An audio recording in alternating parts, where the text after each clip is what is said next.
It started on a Tuesday, a quiet morning where birds still flew across the rooftops, where children still walked to school, and where men and women grumbled about traffic. There was no warning, no grand alert, no countdown. Only a sudden shift in the color of the sky. The blue turned pale, then gray, and then, for a few long seconds, it turned a deep crimson. People looked up, shielding their eyes from the strange red light that poured across cities and fields and oceans, and then the sky shattered. A line of white-hot fire split the clouds like a blade through cloth, stretching from one horizon to the next. Then another and another. The atmosphere screamed not in sound, but in vibration. Phones died, satellites went silent, planes fell. And the first shadow fell over Earth like a giant hand reaching down from the heavens. It was not a ship in the human sense. It was a floating fortress, black and silent, with no visible engines or wings. It hovered above Washington, D.C., the heart of the world's oldest democracy, and in seconds it made the city vanish in a pulse of blue light. One moment the Capitol stood tall. The next, there was nothing but glass and fire. The world didn't know what had hit it. Within minutes, other ships appeared, 30, then 60, then hundreds, some larger than cities, others fast as comets. They spread across the skies like a sickness, descending on every continent at once. Power grids collapsed. Military bases went dark. Nuclear silos never got the chance to respond. These ships weren't just here to fight, they had come to dominate, to end resistance before it began, and they were ready. Within the first hour, coordinated strikes wiped out global command centers. Naval fleets sank without firing a single shot. Jets scrambled but were destroyed before their wheels left the runway. Then came the drones. Black insect-like machines poured from the alien ships in swarms. They moved in silence, hovering through city streets, scanning faces, marking targets. Anyone who ran was tagged. Anyone who fought was vaporized. Anyone who surrendered was taken. No one understood what they wanted. There were no demands, no messages. Just cold, organized, overwhelming force. In the middle of the chaos, deep beneath, the Appalachian Mountains, inside a classified military research base known only as Site-12, a handful of personnel remained. Isolated from the world, their communication lines were already gone. But unlike the rest of Earth, they were not entirely unprepared. The base commander, a hardened woman named Colonel Mira Vance, had seen signs for months, strange data readings.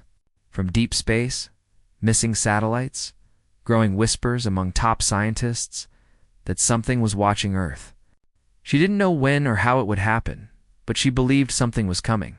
So she had gathered a team, soldiers, engineers, AI specialists, geneticists, and a child.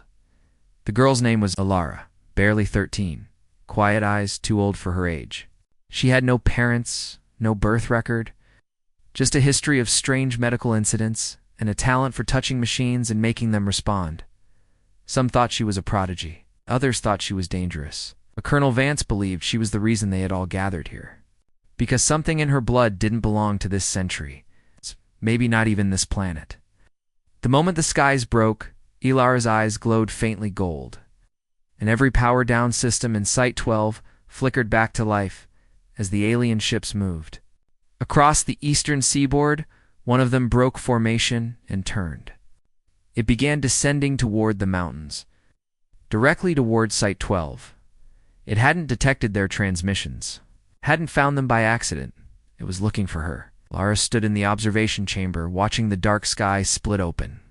The others around her panicked, scientists shouting, soldiers preparing weapons that would do nothing, generators surging with power they hadn't activated. But she said nothing. She simply placed one hand against the thick glass. Her fingers trembled. The ship hovered in place above the mountain for 10 full minutes. Then, without warning, a single drop pod launched from its underbelly, black, spherical, fast. It slammed into the ground near the base entrance and released a pulse of blue light that turned steel into dust. Then came the soldiers. They were tall over 8 feet, clad in liquid armor that shifted with every move. Their faces were hidden behind bone-white masks, each shaped differently, some like skulls, others like animals. They didn't need them. Their hands glowed with pulsing energy that could cut through tanks. They entered the base like reapers. The first guard didn't even scream, just vanished in a flash of heat. Colonel Vance ordered the base sealed and the AI activated, but the alien code hacked the defenses within seconds. And yet in the core of the lab, Ilara didn't run. She walked calmly to the console and touched the interface. The lights flickered again. This time, the screens began displaying symbols, non-human, ancient, somehow familiar. Colonel Vance joined her. "What are you doing?" "I'm waking it up," Ilara said quietly. "Waking what?" "The thing they're afraid of?" Before Vance could respond, the walls trembled. Roar echoed from beneath the bass's sound, like metal grinding against time itself. Then a shape rose from the sublevels, a chamber no one had entered. It was round, smooth, and glowing with blue veins. The soldiers in the hallway stopped. One of them turned sharply and moved toward Ilara. As it raised its arm to strike, the walls of the lab rippled and the air itself bent around the girl. Time slowed. The soldier froze in mid-motion. And then he fell, armor smoking, eyes wide in shock. Ilara turned to the machine behind her. "You know me," she whispered. The sphere pulsed in response. Not like a light, like a heartbeat. Then it opened.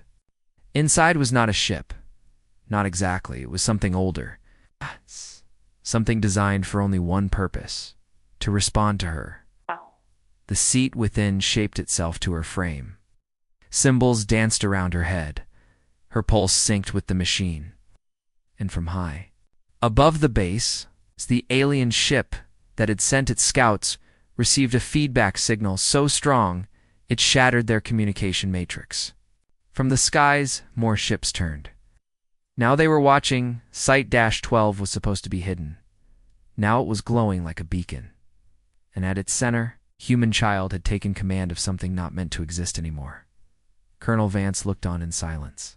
"God help us," she whispered, because whatever this girl had just awakened, it wasn't made to save anyone. It was made to fight, and far above the clouds.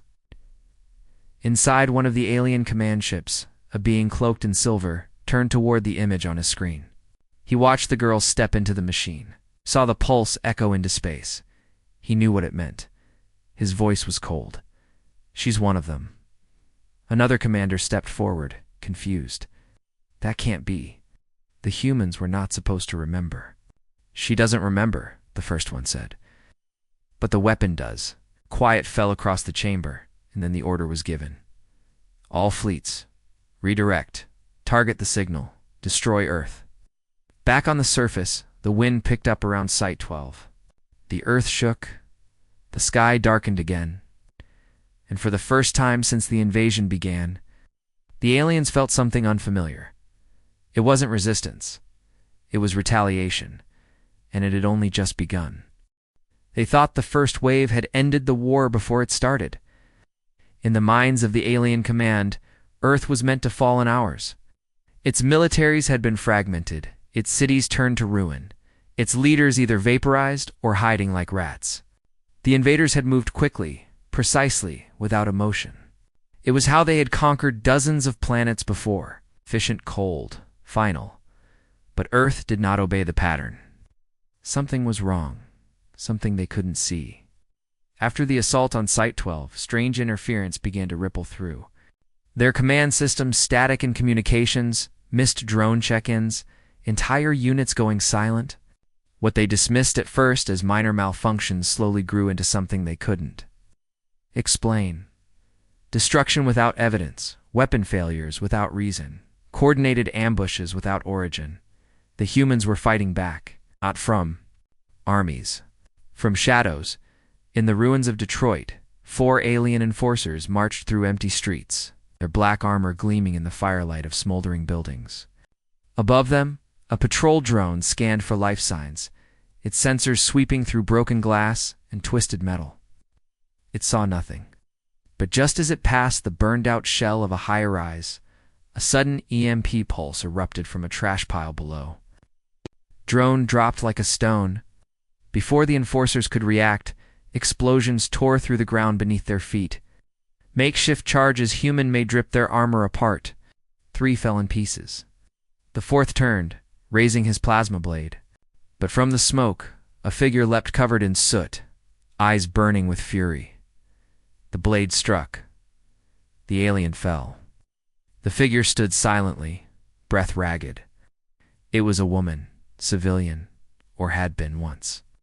Now, she held the blade she had just taken. From the enemy, and without a word, she disappeared into the smoke, vanishing like a ghost. Across the globe, similar stories unfolded. A retired hacker in Seoul brought down a carrier sensor net using an old satellite terminal. A teenager in Nairobi, with no military training, coordinated a digital sabotage team that rerouted alien drones into the ocean. The Australian. Outback, an ex-military pilot reassembled a broken alien engine and turned it into a makeshift railgun that shot down 3 enemy ships before melting. These weren't trained soldiers. These were survivors. Civilians. Scattered and leaderless but not broken. The alien command could not comprehend it. The strategy made no sense. There was no central coordination, no command tower, no unified fleet. Yet somehow the attacks were synchronized. Somehow humanity was fighting back as if it knew, at the heart of it. Deep within Site 12, Colonel Mira Vance stood before a flickering hologram map of the world. Red zones indicated alien occupation. Blue pulses indicated human action. The map was changing every hour. More blue, less red. They were winning skirmishes they shouldn't win. In the center of it, all the strange pattern behind these acts of resistance was the girl. Alara no longer looked like a child. Not entirely. Something had awakened in her. Her skin still human, but her eyes shimmered with golden light. Her voice carried the weight of ages. The machine she had bonded with, the ancient sphere now called Pulse, core followed her, silently. Projecting holograms, translating data, sending signals into space no human could decode. And now, Alara spoke not just to Site 12. She was speaking to the world, using hacked alien frequencies. She broadcast short message, encoded in patterns only resistance cells could hear. Messages of instruction, of warning, of defiance. They were short, sharp, and dangerous. Strike tonight. Use the tunnels.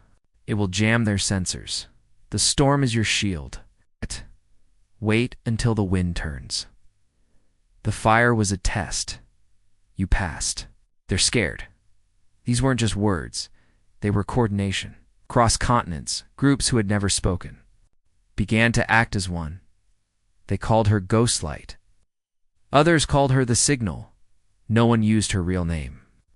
No one dared. In the alien command fleet above Earth, General Suver watched in silence as the reports came in.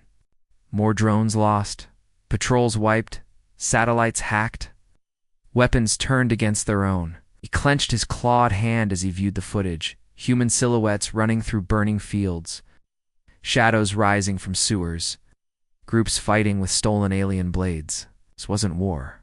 This was chaos that obeyed its own logic. It terrified them. A subordinate stepped forward. "General, should we deploy the extermination gas?" "No," Suver said coldly. "Not yet. Why not?" "What? We've used it before." "'Cause they want us to." The subordinate flinched. "You believe they're baiting us?" "I believe," Suver said. "We are no longer hunting prey. We are provoking a hive." Back at Site 12, Alara sat in a meditation pod, her hand resting on a circular interface as waves of information pulsed through the machine. Her body trembled slightly, but her mind was far beyond. She wasn't reading alien tech anymore. She was controlling it. Every time a drone fell, every time a signal was rerouted, every time an alien lock failed, it was her. Not just through Pulse Core, but through the systems connected to it. She had become a living virus in their machines. And with every connection, she learned more. She learned how the invaders saw humans. Resource Race 47. Not intelligent. Not dangerous. Not worthy of negotiation. They were marked as adaptable, but primitive. The alien empire had only one command for Earth: cleanse, harvest, silence. But now that command was failing, because Earth wasn't following the script, because something had changed. 'Cause she was changing. Colonel Vance watched Alara with a mixture of awe and fear. The girl was no longer just a survivor. She was becoming a weapon of legend. And Vance knew weapons this powerful never stayed silent for long. Suddenly, alarms blared through Site 12. "Inbound," shouted one of the operators. "Unknown signature, 5 clicks out." The team scrambled. Screens lit up with data. A small object moving fast, but it wasn't a missile. It was something else. Leigh opened her eyes. "It's for me." Before anyone could stop her, she walked to the surface access tunnel. Vance followed, hand on her sidearm. Outside, the wind howled. Clouds burned orange under the glow of orbiting ships. And then, from the sky, a small pod crashed into the earth. It hissed, opened, and out stepped a creature. Not alien. Something in between. Its skin was silver gray, its eyes golden. Like Alara's, it wore no armor, carried no weapon. But it spoke. "You are the key," it said. "They will destroy this world to stop you." Alara stepped forward. "Then we won't let them." The creature nodded once. "They awakened you. Too soon. But it doesn't matter now. Others are waking." "Others?" Vance asked. The creature looked at her, then at the stars. "You were never just a planet. Earth was a vault." A vault? And now, the vault was open. The creature vanished in a shimmer of light. Alara turned to Vance. "Everything's about to change." And far above, in the command ship, General Suva received a final alert from one of their long-range sensors. An old satellite believed destroyed had reactivated. It was now transmitting a signal. Not human, not alien. Something older. A warning. Or maybe a call, and then the lights inside his war room flickered. One by one, the control screens shut down. He stared at his officers. What just happened? They didn't answer, because Earth had just taken back the sky. The message pulsed again. Not in sound or light, but through a frequency only a few systems could still hear. Deep space surveillance picked it up first. An old Soviet satellite long thought dead reactivated with a single burst. Then came seismic tremors near the Arctic Circle. Not an earthquake, not a detonation. Something ancient, shifting. In orbit, the invader fleet watched from a distance, confused. They'd already marked the region as non-hostile. There was nothing living. Up there, no cities, no resistance. Only a cold, dead wasteland of snow and ice. But that's where it began. The disturbance, the movement. The heat. Colonel Vance stood at the war table inside Site 12, staring at the data feed. The pulse core hummed silently beside Alara, who hadn't said a word in 10 minutes. Her eyes were Closed lips, barely moving, whispering something the machines understood better than the humans around her. Across the room, an engineer called out the numbers. Seismic spike from coordinates 82.7 north, 45.1 west. Temperature rising 10 degrees every 5 minutes. Ice depth thinning. There's something down there. Vance walked over and saw the visual. A wide white expanse cracking like glass. But it wasn't melting. It was being pushed up from beneath. "She recon," she ordered. The scout drone launched within minutes. Sleek, fast, silent. It raced above the Arctic winds until it hovered above the disturbance. Live feed transmitted. Back to Site 12. The image was blurry at first, just clouds and white, but then the ice cracked open like a wound. A circular structured smooth black metallic-y emerged from below, shedding layers of frozen time. It was ancient, alien, but not the invaders. The pulse core in Site 12 pulsed violently. Lights flickered. Screens blinked. And Alara's eyes snapped open. She stood and spoke one sentence. "It's awake." They thought pulse core was a weapon, but it was only a fragment, a key, guide, the thing beneath the ice. That was the original. Above the ice shelf, the structure began to rise, further revealing spires, rings and markings glowing faint gold. It looked like a starship buried upside down, or a temple torn from space and frozen in place. Whatever it was massive, at least 10 kilometers wide. and it was breathing. The satellite feeds confirmed air displacement, magnetic spikes, and low-frequency pulses strong enough to knock out Earth-based radios. The alien fleet above Earth scrambled to respond, but their ships so dominant in battle refused to lock onto the structure. Their systems reported it as unreal. Their weapons simply ignored it. It wasn't just old, it was outside their understanding of technology. Inside the alien command vessel, General Suver paced the war deck. He'd conquered planets before, crushed rebellions, broken species. But this was different. One of his officers approached, pale and trembling. "Sir, we've lost access to 3 orbiting drones. They've vanished. Not shot down. Vanished." Another added, "And sir, the object is transmitting, but the language doesn't match any known profile." Suver snarled, "Play it." The sound came through soft at first, like humming. Then a voice, not a human voice. Not entirely. It echoed with age, with power, with command. "The lock is broken. The seal is open. The Guardian stirs. Earth remembers." That was when they understood. They hadn't invaded a planet. They had trespassed on a tomb. Back at Site 12, Lara stood before the pulse core as it synced with the data from the ice. She raised her hand, and the air shimmered. A holographic map formed a rotating display of the buried ship, its internal architecture, and something even deeper. A core within the core. Seat of light. She looked at Vance. "We have to go there." Vance hesitated. "We don't even know what it is." "It's not a weapon," Alara said. "It's a memory. One they tried to bury." Within hours, a mission team was assembled: 3 soldiers, 2 scientists, 1 drone operator. And Alara. They took a stealth VTOL craft and flew into the Arctic storm, guided by the pulse core's resonance. The alien fleet tried to track them, but the ship disappeared from every sensor the moment it neared the ice. Like the world itself had hidden it. They landed on the edge of the now exposed structure. Winds howled. The ice around them steamed and cracked. But Alara walked calmly to a circular gate etched with strange runes. As she approached, the gate opened mechanically, yet silently. No engine sounds, just understanding. She stepped inside. The interior was impossibly vast, more like a cathedral than a ship. Walls of dark alloy shimmered with light. Data flowed through the air in strands. The scientists were breathless. It's storing information in dimensional folds. Not files, not memory. Actual time. Deeper they went. Corridors adjusted around Alara, welcoming her, reshaping to her path. The team followed until they reached the core chamber. There, floating above a massive pedestal, was a figure, not dead, not alive.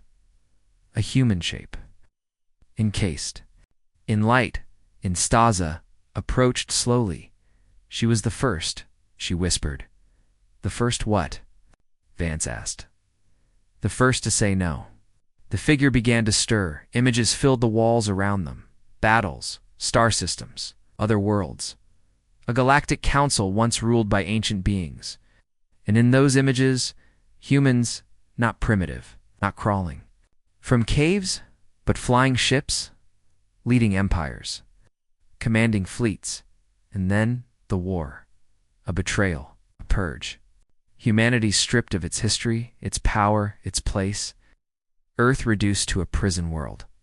The survivors wiped, the memories buried until now. The figure in light opened her eyes. Golden like Alara's, her voice was soft but rang through every surface. "You are the last echo, the final spark, and you are not alone." The chamber shook. Outside, the ice cracked further. The structure began to rise fully into the sky-breaking gravity, ignoring physics. It was a ship after all, ship older than any Earthborn species, and it was reawakening. The alien fleet above panicked. Ships broke formation. Lasers fired, but the blasts bent around the structure, redirected back. One enemy ship collided with another, systems scrambled by the energy surge. They weren't just facing resistance anymore. They were facing return. Alara turned to the team. "She's coming with us." Who? The first commander. The stasis figure stepped from the light. Her armor gleamed like forged starlight. Her presence was a wave of memory and might. She looked up into the stormy sky and smiled. They'll remember us now. For the first time since the invasion began, the enemy hesitated. Their fleet, once moving in perfect unison, drifted with uncertainty in Earth's orbit. Tactical updates failed. Ship-to-ship communication scrambled with static. Drones went rogue or offline. Entire units stopped responding. The source wasn't damage. It wasn't sabotage. It was something far worse. Their systems were being rewritten. Inside Site 12, chaos danced with electricity. Screens flashed symbols that no one could read except Alara. The pulse core at her side pulsed brighter now, its energy surging like it had connected to something deeper. Across the bunker, engineers and soldiers worked to keep up, but Alara was no longer waiting for them. She moved like someone reading invisible code in the air, her fingers trailing across light, her eyes glowing gold. Beside her, the first commander, the woman who had slept for thousands of years beneath the Arctic, watched in silence, her arms folded, her presence more than human. She had once led a fleet that ruled the stars. Now she had returned to finish. What was left undone? Colonel Vance didn't understand everything, but she knew what she was watching. This was no longer resistance. It was transformation. Earth wasn't just fighting back, it was taking over. Status, Vance barked. Tech replied, satellite systems are back online, but they're different. Not just human protocols anymore. We're piggybacking alien code. Explain. We're inside their network, like Elara is logged into their entire fleet. Vance turned to the girl. Is that true? Elara didn't answer. Instead, she stepped toward a new console one. That had been dark for years. It came to life with a hum. On-screen, rows of alien ships lit up, each marked red. Then, one by one, they turned blue. What are you doing? Vance asked. Not what I'm doing, Alara whispered. What Earth is doing? Through me. On board. The enemy flagship, General Suver snarled. His control interface no longer responded to his commands. Visual feeds blinked in and out. His engineers screamed over collapsing code. We're being hijacked by Earth itself. How is this possible? A commander shouted, their machines are too primitive. It's not their machines, Suver bellowed. Oh, it's their mind. They're not interfacing with our systems. They're overriding them. High above, one of the alien dreadnoughts turned without orders. It faced its own fleet and opened fire. On Earth, resistance fighters across the globe paused as strange. Events unfolded. In Rio, an alien troop carrier was shot down by another alien craft. In Turkey, drones once hostile suddenly dropped supplies to human fighters. In Tokyo, enemy command towers short-circuited, spitting out enemy soldiers confused and disarmed. Humans were no longer just surviving, they were winning. And most of them didn't even know why. Alara knew. Inside her mind, systems sang in patterns. That didn't belong to human evolution. She wasn't simply hacking. She was remembering. This wasn't a new war. It was an old one, and she was built for it. Somewhere deep in human DNA, buried by design, locked away by those who feared what we could become, was the code of control. Not just over machines, over energy, over war, over fate. The first commander stepped forward, her voice soft but sharp as a blade. The enemy believed they wiped us out. They didn't. They only delayed what we were meant to become. Alara is not a weapon. She is a failsafe. And now, the failsafe has been triggered. In orbit, alien ships began falling out of formation, crashing into one another. Whole battalions sent emergency signals back to their home world, signals full of confusion, fear, and finally silence. Inside the bunker, Alara looked at the pulse core one last time. I'm ready, she said. The first commander nodded. Then initiate the override. Lara placed her hand on the interface. The pulse core sank into the floor. Lights rippled through Site 12's walls. Above ground, hidden defense satellites once lost to time reactivated. From the oceans, long-buried objects rose, vessels, machines, armor. They weren't from this century, not even this species, but they were human. in a way no one alive had seen before. The override command shot into the stars. Every ship touched by the alien fleet's code, every platform, drone, craft, weapon dash, shuddered, and then bent. Not to their original masters, but to a voice that spoke from Earth. And the voice said one thing: this world is claimed. Leave or be unmade. In the alien flagship, General Suver froze. That voice, he whispered, it can't be. Another commander turned, horrified. You told us it was gone. He said the bloodline had ended. No, Suver said. Quietly, I said it was locked. I didn't know the key still existed. And now. Suver looked at the hologram of Earth, now covered with golden lines of energy now, humming like a living mind, and he knew it's awake. They thought destruction would break us. They thought if they burned enough cities, erased enough people, shattered enough symbols, that we would finally fall silent. They thought fire would erase what they feared. But they didn't understand. Fire is where humans are forged. It began with the orbital strikes.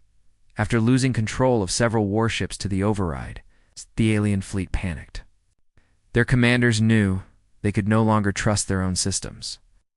Some ships were still loyal to the invaders, but others had gone dark, unresponsive, or worse, had turned on their own. So, in one final act of desperation, they deployed the fail-safe. It was crude, brutal. It wasn't targeted like their initial precision strikes. This was no longer conquest. It was extermination. They began bombing Earth's major cities from orbit with thermal, lances, and kinetic rods. No energy beams, no precision, just raw destruction. New York was the first to be hit. The entire skyline vanished in a sheet of white fire. Beijing followed. Then Istanbul. Then Lagos, whole populations wiped out in seconds. Oceans boiled along the coasts. The skies turned dark with ash. It wasn't about resources anymore. They were trying to burn the memory of Earth off the map. They wanted to erase the signal before it could spread, but the signal had already moved beyond the surface. Beneath the ruins of shattered cities, in bunkers and caves and collapsed subways, humans still lived. They crawled through smoke and fire, pulled strangers from rubble, rewired broken tech with bare hands. In Tokyo, a blind girl rebuilt a transmitter from scraps and sent out a distress beacon that reached resistance fighters in Mongolia. In Berlin, a child dug out a wounded soldier and helped him activate a captured alien walker, turning it into a mobile defense turret that held off attackers for 3 hours. And in the wreckage of Mexico City, a priest with no weapon stood atop a burned cathedral and screamed one message into the flames: "We are still here." Every survivor who heard it repeated it. "We are still here." It became a chant, a code, a warning. It became a war cry. In orbit, the enemy watched in horror. As destruction gave rise to rage, General Suver stared at the feed from Earth. Cities should have been silent. Instead, they burned, but from that fire, a pulse echoed. Not just through human tech, through the override. Through their tech. Signal propagation is accelerating, a technician stammered. The override is no longer isolated, it's jumping systems. Adapting to what? Suver growled. The technician looked pale. To us, it's learning from our own protocols. It's not just human anymore. Suver felt cold. It's rewriting us. Back at Site 12, Alara sat within the pulse core chamber, her breathing shallow, her hands shaking. Energy danced around her like dust caught in light. She wasn't just connected to Earth, no, she was reaching beyond it. The override was no longer limited to the drones and warships. It was spreading into the fleet's control infrastructure, subverting their AI cores, bending satellite weapon platforms to her will, but it came at a cost. Her body couldn't contain it all. Vessels beneath her skin glowed faintly. Her voice trembled when she spoke. I can't hold it much longer. The first commander knelt beside her. You don't have to hold it, you only need to release it to where. The commander placed a hand over Ilara's chest, where it always belonged. At that moment, the map of Earth lit up with a network of golden nodes, hundreds of places across the globe that had activated, responding to the override. Each node wasn't just a relay, it was a guardian vault. Hidden human-made stations buried over the last war cycle, forgotten by history, each carrying fragments of what once was advanced tech, ancient knowledge, genetic archives. They had been silent for thousands of years until now, and each of them responded to her. From the sands of the Sahara to the frozen reaches of Siberia, machines awakened. Massive structures buried under centuries of Earth pulled themselves from the ground. Old mechs roared back to life. Pulse cannons hidden inside mountains retracted their covers and aimed at the sky. The planet was no longer just reacting, it was responding. Humanity had never been weak, forgotten, and now Earth was remembering. Itself in orbit, the alien fleet tried to withdraw, but they were too slow. The newly reawakened weapons didn't wait for orders, they moved with the instinct of old commands buried in stone. They fired. One enemy ship split in two before it could activate shields. Another disintegrated under a beam of compressed light fired from the Andes, one by one. The invaders fell not because humanity had grown stronger, but because Earth had never been unarmed.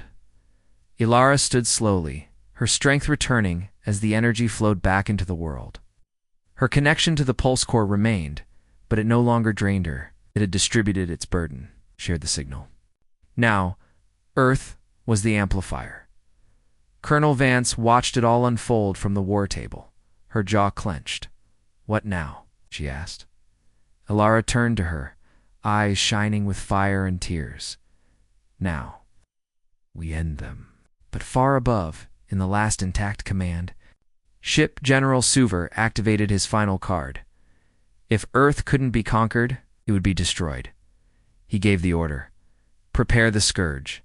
A massive object moved from behind the shadow of the moon, dark, round, quiet, a planetary erasure device. No longer meant to target cities. It would target Earth's core. Inside Site 12, Ilara sensed it. She closed her eyes and reached out too. The sky, not this time. In the ruins of every fallen city, across every war-torn country, survivors looked up bruised, broken, bleeding but unbowed, and they all heard it. You were never just human. You were the storm they feared. They came down from the skies like angry gods. Not with ships this time, not with drones or fire from orbit, but in person. Warriors, generals, the highest-ranking enforcers of the alien empire, the ones who had never stepped foot on any world. They conquered. Until now, they knew the tide had turned. Their machines were failing. The override signal had spread beyond control. Their ships were falling, their weapons glitching, their AI corrupted by something that shouldn't even exist. So they made a final decision to destroy Earth the old way. With their own hands, the elite touched ground in black drop pods made of star-forged alloy, immune to Earth's energy surges. They landed in scorched cities, in burning forests, on mountaintops, and frozen plains. Towering over humans, covered in adaptive armor, they carried weapons powered by collapsing suns. They didn't speak, they didn't threaten, came to kill everything. But Earth was no longer unarmed. And humanity was no longer alone. In what remained of Chicago, a massive alien drop pod crashed into an abandoned stadium. And a crowd was long gone, but someone remained, an old engineer named Diaz, who had survived underground for weeks. Feeding off water condensers and salvaging parts, he'd been repairing an ancient piece of machinery that the Pulse Core had reactivated in. His section of the resistance net? A four-legged battle walker human designed. Long buried. When the Enforcer emerged from the pod, nearly 10 feet tall, armed with twin blades made of blacklight energy, Diaz powered the walker and stepped out of the shadows. No training, no backup, no fear. "You picked the wrong city," Diaz muttered, and fired. Across the world, similar clashes began. In Paris, in Nairobi, in Mumbai, in Cairo. Earth's defenders were not soldiers in any traditional sense. They were survivors, scavengers, dreamers, and ordinary people touched by the signal. They fought with reactivated technology, stolen alien gear, something the invaders had never seen before, wrath. But the invaders weren't unskilled. They moved like shadows, faster than bullets, stronger than tanks. Where they landed, the ground died. In Moscow, one alien general split a building in half with a gesture. In Johannesburg, an elite force cut through a resistance bunker in minutes. They were monsters wrapped in tech, and for a moment, it looked like Earth might finally break, until Alara stepped forward. She stood atop a cliff near the Pacific, eyes closed, her hands stretched to the sky. The pulse core behind her thrummed in harmony with the planet. She wasn't just watching the war, she was inside it. Her thoughts moved through satellites, underground vaults, reawakened sentient weapons. In living AI buried since the last Great War, the enemy came for her directly. General Suver himself descended in. His war armor gleaming with antimatter plating and a cloak made of gravitational filament. He had killed worlds, burned civilizations. Alara was just a child in his eyes. But when he stepped toward her, the earth around him trembled. He didn't understand why. And then he felt it. It wasn't just Alara standing there, it was them. The first commander stepped out of the light beside her armor, glowing as bright. Behind them, from the trees, from the caves, from every direction, came awakened guardians from the old war. Some human, some not alive, not dead. They had been waiting for the override, for the signal, for Lara, and now they stood together. "You think fear ends us?" the first commander said. "He taught us fear long ago. When you betrayed us. When you erased us. When you thought we'd forget." She raised her blade, but we remembered. General Suver launched at her with a roar, his blade striking in a blur of light. But the first commander blocked it tanned with one movement. Shattered the ground around them. The two vanished into a duel that cracked the sky. Alara didn't flinch. She walked forward into the fire. Untouched, aliens tried to strike her. Their weapons froze, one by one. Her armor peeled off. Their tech disintegrated. She didn't attack. She simply unmade them. Because she had become something else. She had become the last echo of humanity's forgotten empire, the last drop of fear inside their enemies. And with every step, the invaders realized it wasn't Earth that should be afraid. It was them. The galaxy always believed silence meant peace. Now that when a planet fell silent, no more transmissions, no more movement, no more resistance, it meant the job was done. That silence was a sign of submission. But now something different was happening. Silence was spreading again. Only this time it didn't come from defeat. It came from power. The kind of power that didn't shout, simply stood up. And the stars listened. Word spread faster than light in the far-off systems of the Draxian clans. In the cold citadels of the Valeri Ascendancy, even in the dark rings of the Ven Empire where the alien fleet had first originated, the message came without sound, without code, just a sudden absence. The war fleet sent to Earth was no longer responding. Not destroyed, not jammed, silent. Every ship, every drone, every orbital satellite, gone dark. The Central Command thought it was a trick. Earth was a minor planet, primitive, wild, unworthy.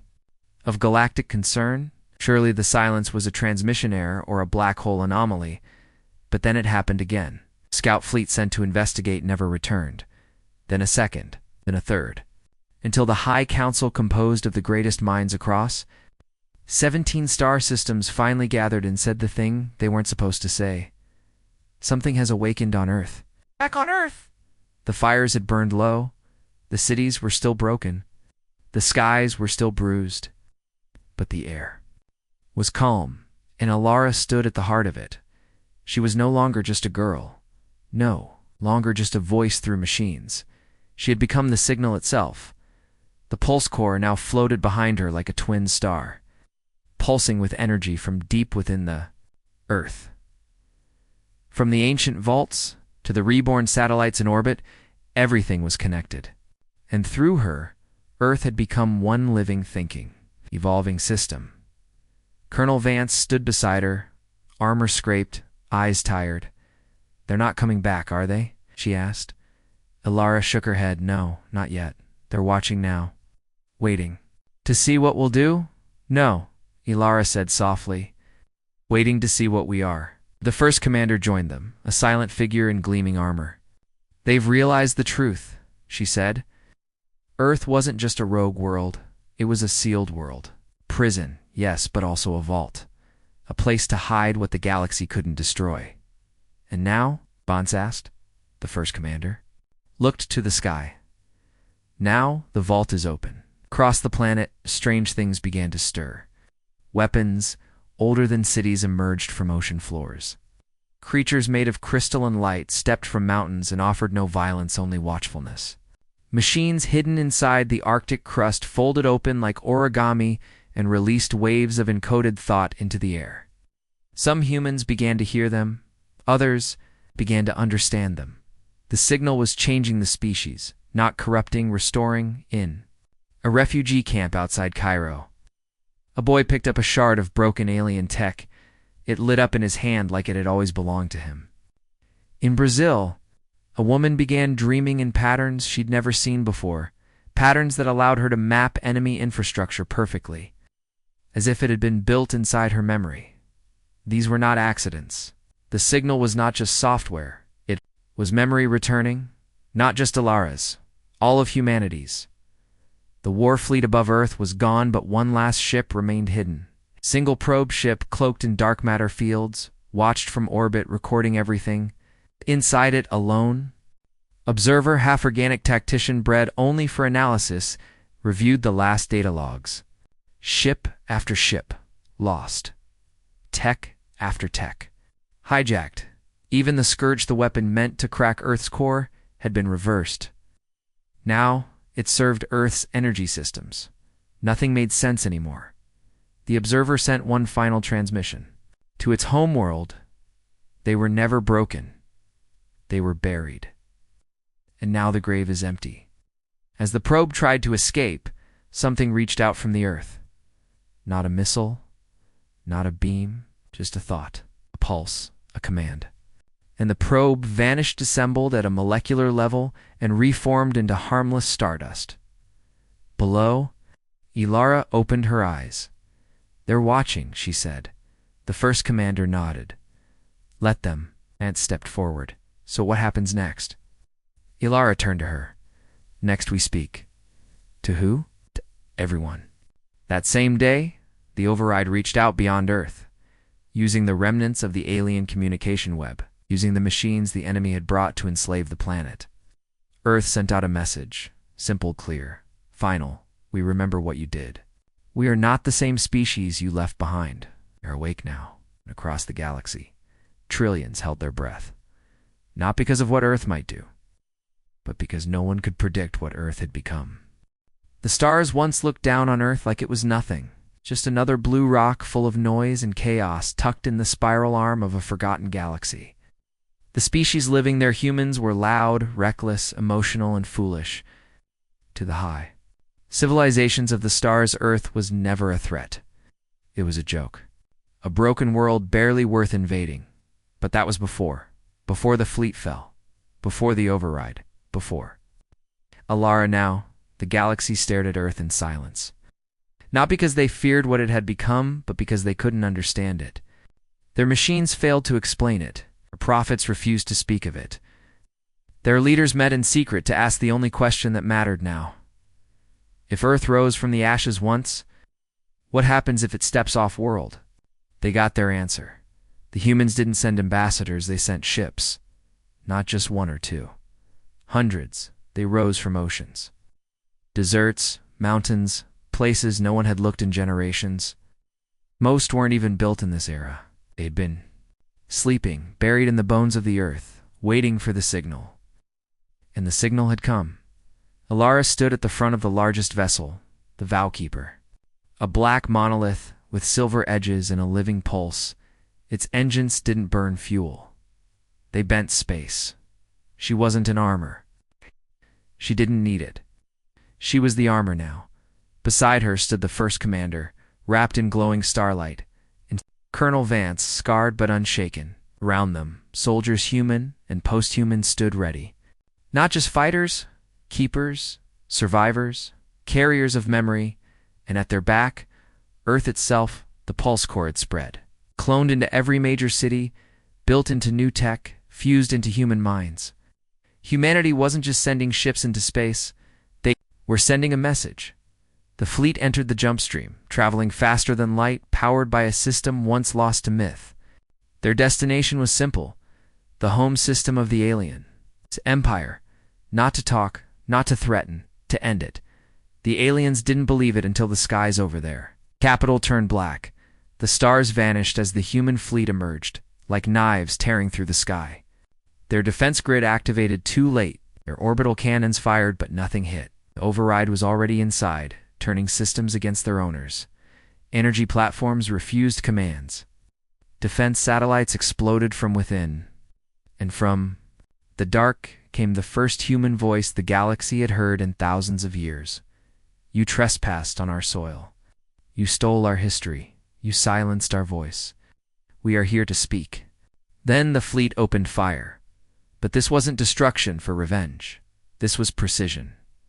The human ships moved like thoughts striking only military targets, disabling command centers, silencing warlords who had once laughed at Earth's name. They didn't bomb cities. They didn't erase cultures. They weren't here to conquer. They were here to remind the galaxy of what it tried to forget, that humanity had once ruled, and now it remembered how. In the skies above the capital, Suvar's final stronghold hovered an ancient war fortress. Meant to survive black holes, it had crushed a dozen worlds. But as the Vow Keeper approached, it started to crack. Inside, General Suvar stood alone. His face was aged now, his army gone, his empire crumbling. And in his eyes, for the first time, in his long life, was fear. Alara walked through the fortress gates like the air itself opened for her. She didn't speak until she was 2 steps away. You could have left us alone, she said softly. You could have let us grow. You could have let us live. Suvar fell to his knees. What are you? He whispered. Illyra's eyes burned with golden light. The future you tried to bury. She turned, and the first commander placed a small device on the floor, a beacon. This planet is under human protection now, Alara said to the galaxy. Not occupation, not control. Protection. No more empires. No more silence. No more forgotten species. Remember everything now. When the human fleet returned to Earth, the sky was calm again. Not from fear, from respect. Humanity didn't return as monsters. They came home as guardians. The cities began to rebuild, not just with concrete and steel, but with memory and understanding. Children played in fields where ships once fell. Elders told stories not just of war, but of awakening, of a girl who connected with a signal, of a world that refused to die, of a people who chose to remember. Even when the stars tried to make them forget, Colonel Vance retired. The first commander vanished into the oceans, where a vault still pulsed with secrets, and Alara. She stood at the edge of Earth's orbit, watching. The stars waiting because peace wasn't permanent, but this time, Earth would be ready.